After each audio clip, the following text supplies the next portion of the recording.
Ya hablé del origen de varios pueblos previamente en mis otros videos. Estos pueblos tienen una historia muy larga y se organizaron en estados desde hace más de un milenio, pero no todos los pueblos europeos tuvieron estados desde hace tanto tiempo. Bielorrusia es una nación de Europa Oriental poco conocida. Durante siglos no tuvo un estado propio y formó parte de imperios más grandes. Su formación es parte del proceso de unificación y dispersión de distintos grupos humanos. Los bielorrusos son un pueblo eslavo. Sus ancestros forman parte de grupos tribales eslavos que los romanos llamaron Veneti. Estos pueblos se movían a lo largo y ancho de lo que hoy es Europa Oriental. Parte de estos grupos migraron al este, dando origen a los eslavos orientales.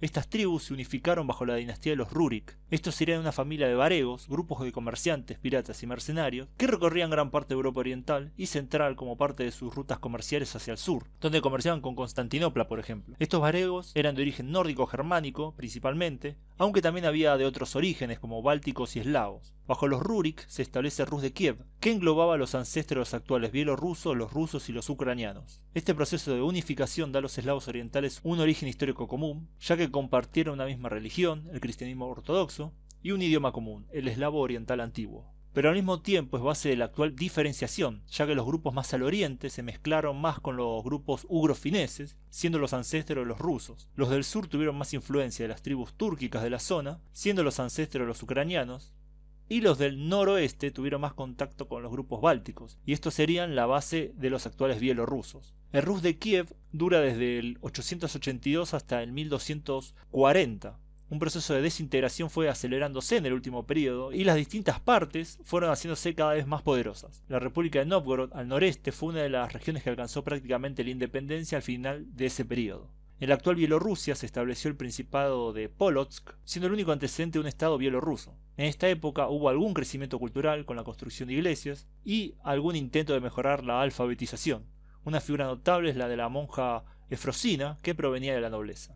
Con la conquista de los mongoles de casi todo el Rus de Kiev, Polotsk se convierte brevemente en un estado vasallo de ese imperio. Luego este principado cae bajo la influencia de una nueva potencia de la región, el Gran Ducado de Lituania, al cual fue incorporado en 1397. En esta época se conocía a la población eslava de esta zona con el nombre de rutenos, y durante 4 siglos estuvieron bajo la influencia de los lituanos, que eran numéricamente muchos menos. Esto provocó cierto aislamiento de otros grupos eslavos y aceleró el desarrollo de una identidad particular. Y es en esta misma época también que la región se comienza a conocer como la Rusia Blanca, y hay varias hipótesis del porqué del nombre. En 1569 se establece la comunidad polaco-lituana, por lo que ahora también se le suma la influencia polaca en la región. Culturalmente el idioma bielorruso se distingue cada vez más del ruso y del ucraniano. También se va formando más profundamente una identidad bielorrusa. A principios del siglo XVI se imprime la primera Biblia en bielorruso, siendo el primer libro impreso en Europa Oriental por el humanista Francisc Skarnia, que hoy es reconocido como una de las figuras más importantes de la cultura bielorrusa. La Confederación Polaco-Lituana sufrió muchos reveses militares y, sumado a otros factores, como el ascenso de Prusia por ejemplo,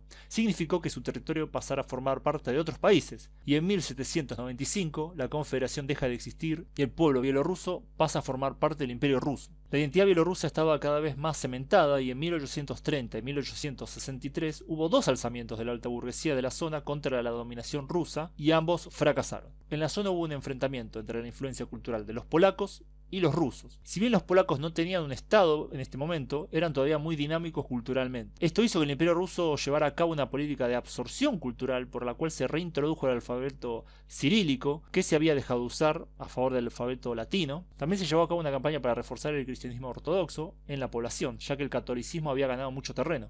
También se promovió el uso del idioma ruso, inclusive el término Bielorrusia estuvo prohibido durante décadas en la zona. Aunque hay que aclarar que gran parte de la población se autoidentificaba como Livni o como rutenos hasta casi el siglo XX. La zona sufrió grandes cambios socioeconómicos también. Se liberó a los siervos en 1861 en todo el Imperio Ruso, y muchos de los bielorrusos que eran siervos eligieron migrar a centros urbanos, aumentando su nivel educacional y económico. Como consecuencia de la derrota rusa en la Primera Guerra Mundial, ya en el siglo XX, los alemanes ocuparon la zona y llevaron a cabo durante su breve ocupación una política de fomentar la identidad bielorrusa. A esto le siguió una guerra entre polacos y la Unión Soviética, que culminó con parte de la actual Bielorrusia dentro de la Unión Soviética y otra parte en Polonia. Luego de la Segunda Guerra Mundial, todo este territorio pasó a formar parte de la Unión Soviética bajo el nombre de República Socialista Soviética de Bielorrusia. La guerra tuvo un impacto gigantesco en la población y se estima que alrededor de un tercio de los bielorrusos murieron en ese conflicto. Otra consecuencia de la guerra fue la limpieza étnica del territorio bielorruso, ya que aproximadamente 200.000 polacos fueron expulsados, además de algunas comunidades alemanas que habían vivido en la zona durante siglos. A esto hay que sumarle una política de rusificación que llevó a los rusos a asentarse en Bielorrusia. Durante el periodo soviético las condiciones de vida mejoraron notablemente y se realizaron grandes obras de infraestructura. Bielorrusia también desarrolló su sector industrial, habiendo en el país grandes fábricas. Con la disolución de este país, Bielorrusia ganó su independencia casi sin quererla, ya que a diferencia de otras nacionalidades, no había un movimiento importante que buscara la independencia. Los bielorrusos estaban bien integrados al sistema soviético, y fue el periodo de más prosperidad en toda su historia. Como consecuencia de ello, Bielorrusia es la ex república soviética que más mantuvo las instituciones y simbología soviética. Dada la reciente historia del país, hoy en día la mayoría del comercio es con Rusia, y su sector económico más importante es el petrolero, dejando atrás su época de polo industrial.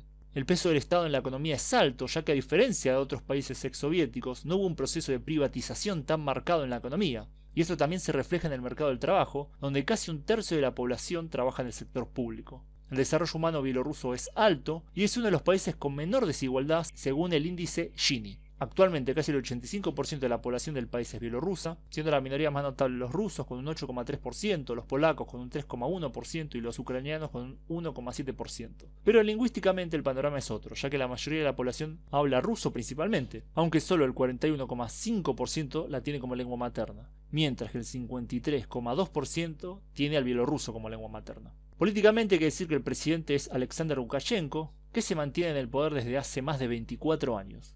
Hace poco dijo que el país estaba listo para unirse nuevamente con Rusia, algo que es poco probable que se materialice, aunque sí muestra la afinidad y cercanía que tienen ambos gobiernos y ambos pueblos. Así que esta es la historia del pueblo bielorruso, un pueblo que no tuvo en su historia un estado plenamente independiente hasta 1991 recién. Un pueblo que fue parte de imperios, que fue formando su identidad propia a lo largo de los siglos al calor de guerras e invasiones. Habrá que ver cuál es el futuro de los bielorrusos, un pueblo que consiguió un estado casi por accidente.